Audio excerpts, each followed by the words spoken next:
Всем привет! Сегодня мы находимся на выставке Saha Innovation Expo 2021. И сегодня мы пройдемся по самой выставке, познакомимся с нашими участниками и узнаем вообще, что здесь происходит. Но вот в чем отличие, что вот за последние 10 лет мы вышли за пределы Якутии. То есть если вот до 2010-2011 года основной потребитель наших инновационных продуктов, наших IT-продуктов были внутри Якутии, то после 2011 года мы задали вектор именно внешнего развития. Да? На площадку приглашается Габышев Петр Петрович, директор ГАО «Технопарк Якутия».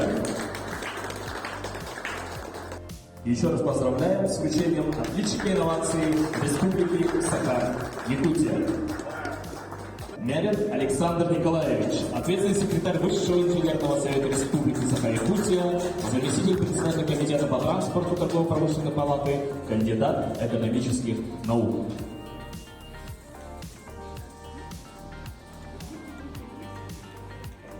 Чиросов Михаил Михайлович, руководитель группы главный научный сотрудник отдела Института проблем переорганизационной, исполнительный секретарь Совета программы «Шаг в будущее России», доктор биологических наук.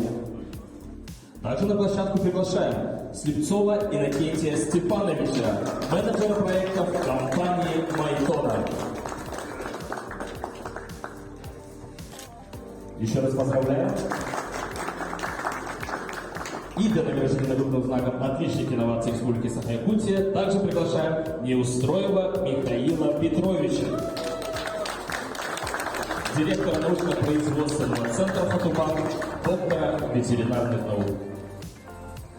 За 10 лет сделано многое, но я уверен, что самое главное еще впереди, все главные победы у нас впереди, поэтому будем также работать, трудиться, как эти 10 лет, и надеюсь, все будет хорошо. Всем спасибо большое, хорошего дня.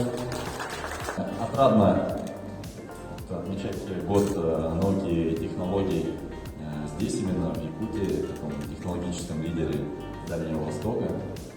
Но что касается выставки, 10 лет уже достаточно, с одной стороны, большой срок, с другой, что такое 2011 год, когда это все начиналось, когда начинался технопарк, это кажется, что было совсем недавно. Но это было действительно недавно, но мы сейчас уже живем в абсолютно другом мире, нежели в том, в котором мы жили в 2011.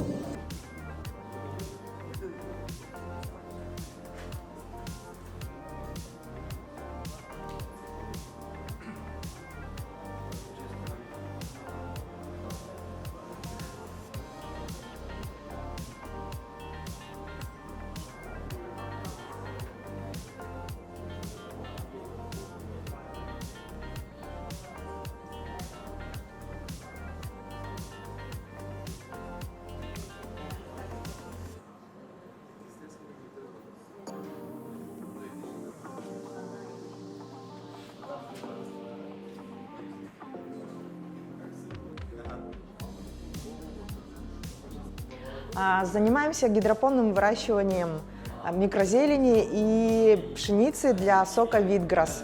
Витграсс – это сок из ростков пшеницы, богатый очень хлорофиллом, который обогащает кровь кислородом, что нам, северянам, крайне необходимо, потому что мы всю зиму находимся в помещении, все лето мы дышим дымом, пылью, гарью и носим маски, поэтому на уровне клеточном обогащение кислородом поднимает гемоглобин, поднимает иммунитет, избавляет от токсинов, придает бодрость, энергию. Мы выращиваем на воде и свете, без удобрений, химикатов, срезаем, делаем сок, замораживаем в шоковой заморозке и продаем курсами. Человек хранит в морозильнике, каждое утро принимает до завтрака, становится бодрым, энергичным и идет творить великие дела. Добрый день. Здесь у нас представлены так называемые ксенобоксы. Это контейнеры, в которых сидят особые жуки. Это Зофобус морио и большой мучной крущак, которые умеют утилизировать пластик. Не просто утилизировать, а его биоразлагать. Это домашние портативные установки, где личинки начинают поглощать полистирол и какие-то белковые комплексы, в результате чего происходит биодеградация полистирола, И полистирол чем опасен? Потому что это один из редких пластиков, которых нельзя сжигать. При сжигании выделяются фенолы и очень ядовитые вещества. Его очень сложно во что-то другое переделать, и нужны большие заводы, где с помощью метода пиролиза, без кислородного нагревания его разлагают. Вот. И можно просто, где каждый сознательный человек устанавливает себе такие ксенобоксы и подвергает разложению пластик. Да, разлагают они не так много, это 50 грамм за примерно 3 суток. Но, тем не менее, это что-то, это уже польза. И, мне кажется, это будет очень хорошо развивать и экологическое сознание для людей, для детей. И просто вот тут у нас есть живая картина, в которой можно видеть, как личинки проделывают ходы в пенопласте. Так, здравствуйте, меня зовут Антонова Елена Евгеньевна. Я инженер-исследователь из Арктического инновационного центра СВФУ. Здесь представлена технология культивирования каллусных культур клеток северных растений, из которых можно получить биологически активные вещества БАФ. Благодаря ним можно культивировать редкие лекарственные растения и получать из них биологически активные вещества для лекарств или получить микроклоны для их размножения. Вот. Ну, тут представлено растение полынь обыкновенная, полынь якутская, астрагал перепончатый и змееголовик длинновидный и стевия медовья. Также можно попытаться культивировать и другие виды растений. Но из них можно получать биологически активные вещества или целые растения или их отдельные органы благодаря каллусным культурам. Благодаря каллусам также можно получить суспензионную биомассу. Это гомогенная биомасса культур клеток в жидкой питательной среде. Там они будут расти быстрее и будут расходовать меньше реагентов и тому подобное. Из каллусов можно получить так целые растения, так и отдельные органы растения при желании. Или их можно сразу же перевести в БАФ. Из них также можно выделить биологически активные вещества. Ну, сначала из семян получаем проростки, а потом из этих проростков получаем сами экспланты, из которых получаем каллусную культуру. А затем уже из этих каллусов можно получить еще больше каллуса, а из этих каллусов уже получить микроклоны или суспензию или другие, или биологически активные вещества. Сейчас я нахожусь внутри виртуальной платформы под названием Serenity, где идет выставка, виртуальная ее, можно сказать, копия. И здесь можно управлять своим аватаром, персонажем, который будет по ней передвигаться. Наша основная деятельность – это производство станков с числовыми программными управлениями. С началом пандемии в 2020 году мы наладили производство бактерицидных рециркуляторов воздуха Airec. И сегодня на выставке уже показываем наши рециркуляторы воздуха Airec. Здесь выставлены 3 вида рециркуляторов. Это на 8 Вт, 15 Вт и 36 Вт. В основном нашей продукцией пользуются учреждения общественного быта, где в основном столпотворение много общества, кафешки, рестораны и так далее.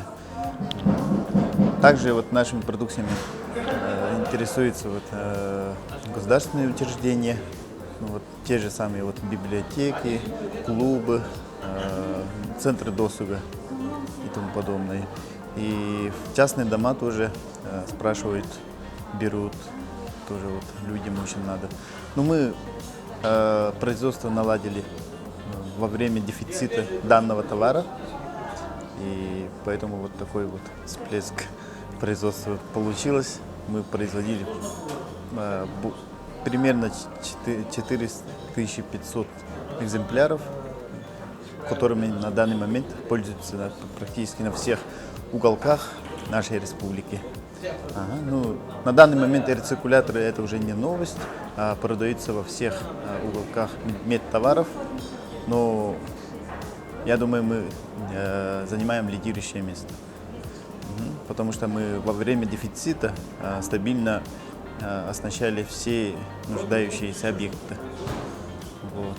Тем самым мы, так сказать, сделали имя нашей компании. Здравствуйте, меня зовут Слепцов Иван. Я являюсь управляющим компанией «Технопластик», резидент технопарка. Наша компания занимается производством пластиковых изделий.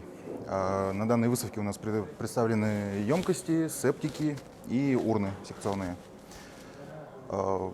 Производство у нас из листового чистого пищевого пластика.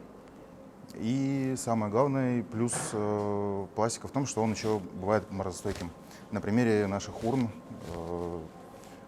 с проектом, которым мы стали резидентами, это производство многосекционных урн для раздельного сбора пластика из морозостойкого пластика. То есть температурный режим у них идет от минус 50 до плюс 40 градусов. Также мы запустили новый проект, сборка лодок тоже из морозостойкого пластика. Проект начали недавно, уже собрано у нас 2 лодки, представлены у нас Север 420 и лодка Лимба.